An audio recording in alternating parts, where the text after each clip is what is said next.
Right breaking చేస్తున్నాం. గోదావరికి మూడవ ప్రమాద హెచ్చరిక కొనసాగుతుండటంతో ఏలూరు జిల్లా పోలవరం విలీన మండలాల్లో మరోసారి వరద ముప్పు నెలకొంది. ఇక కుకునూరు నుండి భద్రాచలం వెళ్లే ప్రధాన రహదారిపై వరద నీరు చేరడంతో రాకపోకలకు పూర్తిగా నిలిచిపోయాయి. ఇక లచ్చాగూడెం అలాగే సీతారామనగరం, వెంకటాపురం, వింజారం తదితర గ్రామాలకు పూర్తిగా రాకపోకలు అంతరాయం కలుగుతున్నాయి.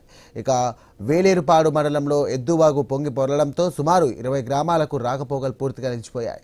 ముంపు పరిస్థితులను దృష్టిలో ఉంచుకొని అధికారులు ముందస్తు చర్యలు చేపట్టారు. ఇక కుక్కునూరు మండలం గుమ్ముగూడెం గ్రామస్తులను దాచారం పునరావాస కాలనీకి తరలిస్తున్నారు. ఇక లోతట్టు ప్రాంతాల ప్రజలను సురక్షిత ప్రాంతాలకు తరలిస్తూ సహాయక చర్యలను మౌనం చేశారు. ఇదే అంశానికి సంబంధించి ప్రస్తుతం అక్కడ పరిస్థితులు ఎలా ఉన్నాయని తెలియజేయడానికి ఒక రెస్పాండెంట్ ఫోన్ ద్వారా భార్గవ్ సిద్ధంగా ఉన్నారు. భార్గవ్, గోదావరికి మూడో ప్రమాద హెచ్చరిక జారీ చేయడంతో ప్రస్తుతం దాదాపుగా కూడా 15 లక్షల క్యూసెక్కుల నీరు భద్రాచలం నుంచి దిగువకు వస్తుంది. దిగువ ఉన్నటువంటి పోలవరం ముంపు మండలాలపై ఈ ప్రభావం ఈ ఏడాది కూడా మరోసారి పడిందని చెప్పుకోవచ్చు. ఇప్పటికే విలీన మండలాలు కానీ ముంపు మండలాల్లో ఇంకా ఖాళీ చేయలేదు. వారికి పునరావాస పరిహారం ఇవ్వకపోవడంతో ఆ గ్రామాల్లో ఉంటున్న వారితో పాటు పరిసర ప్రాంత ప్రజలందరూ కూడా ఈ రోజు గోదావరి భయంతో పూర్తిగా కూడా గ్రామాలు వదిలి బయటకు వస్తున్నటువంటి పరిస్థితి కూడా ఉంది. ప్రస్తుతం అధికార యంత్రాంగం అటు జిల్లా కలెక్టర్ వెట్రి సెల్వి గాని అటు జిల్లా అధికారులందరూ కూడా ఆ ప్రాంతాలకు వెళ్లి పునరావాస కేంద్రాలు ఏర్పాటు చేశారు.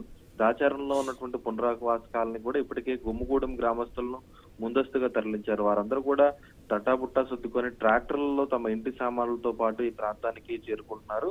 అటు రాకపోకలు సైతం ప్రధాన రహదారిపై రాకపోకలు సైతం నిలిచిపోయిన నేపథ్యంలో అటు రాకపోకలు ఎవరైతే ఊర్లు ఖాళీ చేసి బయటకు వచ్చే వారందరూ కూడా కాస్త అంతరాయం ఏర్పడడంతో అక్కడ పడవలు కూడా ఏర్పాటు చేసిన పరిస్థితి ఉంది. ప్రస్తుతం కుక్కునూరు నుంచి భద్రాచలం వెళ్లేటువంటి ప్రధాన రహదారిపై కూడా వరద నీరు వచ్చి చేరింది.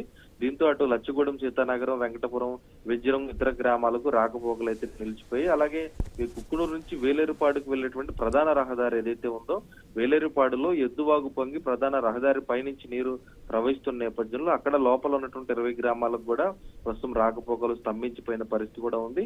ఈ విధంగా ఏజెన్సీల నుండి అన్ని గ్రామాల్లో కూడా పోలవరం ప్రాజెక్టు బ్యాక్ వాటర్ ప్రభావం గోదావరితో పాటు శబరి ఉపనది కూడా పొంగి పోటు ఎత్తుతుండడంతో ప్రస్తుతం వారందరూ కూడా ముంపు బారిన పడుతున్నటువంటి పరిస్థితి ఈ ఏడాది కూడా సంభవించింది. అలాగే పోలవరం ప్రాజెక్టు దిగువను కూడా 10 లక్షల క్యూసెక్ల వైపు నీరు దిగువకు వెళ్తున్న నేపథ్యంలో కింద ఉన్నటువంటి ప్రాంత ప్రజలను కూడా ప్రస్తుతం అధికార యంత్రాంగం అప్రమత్తం చేశారు. అటు ధవళేశ్వరం నుంచి కూడా 8.5 లక్షలు దిగువకు విడుదల చేస్తున్న నేపథ్యంలో లంక గ్రామాలు ఏవైతే ఉన్నాయో అటు కనకాయ లంక, అయోధ్య లంక వంటి పాలకొల్లు, ఆచంట నియోజకవర్గాల్లో ఉన్నటువంటి లంక గ్రామాల్లో మరోసారి గోదావరి ముంపు భయంతో కూడా వణికిపోతున్న పరిస్థితి కూడా ఉంది. మొత్తానికి మరొక 2 రోజుల పాటు కూడా ఈ గోదావరి భయం అయితే వెంటాడుతుందని అటు అధికారులు అయితే అప్రమత్తం చేస్తూ ఎవరు ముంపు ప్రాంతాల్లో ఉండొద్దు, అందరూ పునరావాస కాలనీల్లోకి రావాలంటూ కూడా పోలవరం నిర్వాసితులకు హెచ్చరికలు జారీ చేసిన పరిస్థితి ఉంది.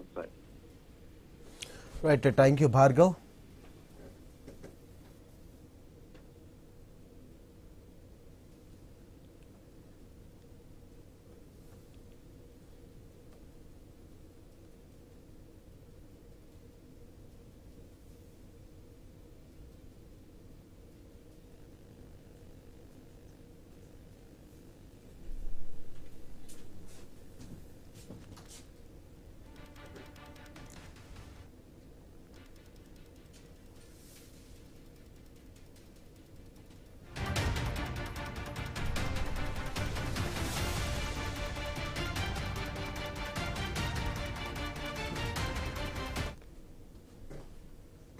ఇక విజయనగరం జిల్లా భోగాపురంలో నిర్మించినటువంటి అంతర్జాతీయ విమానాశ్రయం నేడు ప్రారంభం కానుంది. ఉదయం 10:45 భోగాపురం చేరుకోనున్నారు ప్రధాని మోదీ. ఈ సందర్భంగా ఆయనకు గవర్నర్